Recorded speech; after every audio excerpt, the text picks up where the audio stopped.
চলুন শুরু করি। আজকের এই আলোচনায় থাকছে ২০২৬ সালের ক্রিপ্টো বাজারের কিছু সাশ্রয়ী এবং দুর্দান্ত সম্ভাবনাময় সুযোগ।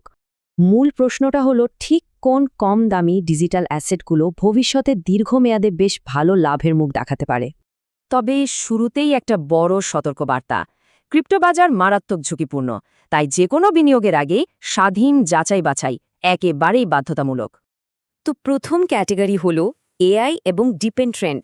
বর্তমান বাজারে কৃত্রিম বুদ্ধিমত্তার অবস্থান বেশ শক্তিশালী। যেমন ধরুন আকাশ নেটওয়ার্ক বা একেটি। এআই প্রসারের সাথে সাথে এরা ক্লাউড কম্পিউটিং আর জিপিইউ শেয়ারিং বেশ সহজ করছে। সবচেয়ে মজার ব্যাপার হলো এর দাম। আকাশ নেটওয়ার্কের বর্তমান মূল্য অত্যন্ত সাশ্রয়ী, ট্রেড হচ্ছে মাত্র ৬৬ সেন্টের আশেপাশে। এরপর আছে fetch.ai বা এফইটি। এআই এজেন্টের মাধ্যমে চলা এই প্রজেক্টটি বড় মার্জারের কারণে উজ্জ্বল ভবিষ্যতের ইঙ্গিত দিচ্ছে। এবার চলুন দ্বিতীয় ক্যাটেগরিতে যাই। এখানে ফোকাস করা হয়েছে $1 নিচে থাকা বাজারের জনপ্রিয় কিছু কয়েনের উপর। প্রথমেই আছে কার্ডানো বা এডিএ। অত্যন্ত শক্তিশালী এই ব্লকচেন প্রজেক্টটি বর্তমানে ২৫ থেকে ৪০ সেন্টের মধ্যেই ট্রেড হচ্ছে। এরপর আন্তর্জাতিক ব্যাংকিংয়ে ব্যবহৃত রিপল বা এক্সআরপি। পেন্ডিং আইনি জটিলতাগুলো কেটে গেলে এর দাম ব্যাপকভাবে বাড়ার সুযোগ রয়েছে।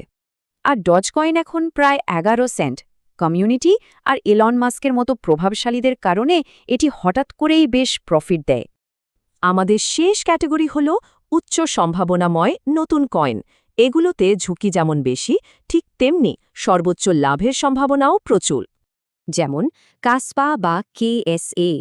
প্রুফ অফ ওয়ার্ক মেকানিজমে চলা দ্রুত প্রযুক্তির এই কয়েনটি ভবিষ্যতে বিশাল মার্কেট শেয়ার ধরতে পারে। আর স্মার্ট কন্ট্রাক্টের জন্য আছে পিথ নেটওয়ার্ক। ক্রমবর্ধমান ডিফাই সেক্টরে এদের রিয়েল টাইম ডেটা সরবরাহ দিন দিন বেড়েই চলেছে। আচ্ছা, এতক্ষণ তো কয়েন দেখলাম। এবার এই পরিবর্তনশীল বাজারে টিকে থাকার জন্য কিছু অত্যন্ত জরুরি বিনিয়োগ কৌশল জেনে নেওয়া যাক। প্রথমত, পোর্টফোলিও ডাইভার্সিফাই করতে হবে। সব মূলধন এক জায়গায় না ঢেলে ৩-৪টি ভিন্ন কয়েনে ভাগ করাটাই আসল বুদ্ধিমত্তা। দ্বিতীয়ত, শুধু কম দাম দেখিয়ে আকৃষ্ট হওয়া ঠিক হবে না। কয়েনগুলোর মার্কেট ক্যাপ আর প্রজেক্টের আসল উদ্দেশ্য যাচাই করা জরুরি। তৃতীয়ত, বিটকয়েনের ট্রেন্ড লক্ষ্য রাখুন। কারণ ইতিহাস বলে বিটকয়েনের দাম বাড়লে সাধারণত অন্যান্য অল্ট কয়েনের দামও তার সাথেই বাড়ে। আবারও সেই সতর্কবার্তাটা মনে করিয়ে দিচ্ছি, বিশাল লাভের সম্ভাবনার ঠিক উল্টো পিঠেই কিন্তু বড় ধরনের ক্ষতির ঝুঁকিও জড়িয়ে থাকে। তাই কৌশলগত মূল কথা হল, যে কোনো পরিস্থিতিতে ঠিক যতটুকু ক্ষতি মেনে নেওয়ার সক্ষমতা আছে, বিনিয়োগ তার চেয়ে বেশি হওয়া অনুচিত। তো পরবর্তী আলোচনায় কোন ক্যাটাগরি নিয়ে কথা বলা যায়, গেমিং নাকি মিম কয়েন? মন্তব্যে সেই দিক নির্দেশনা জানিয়ে দিতে পারেন।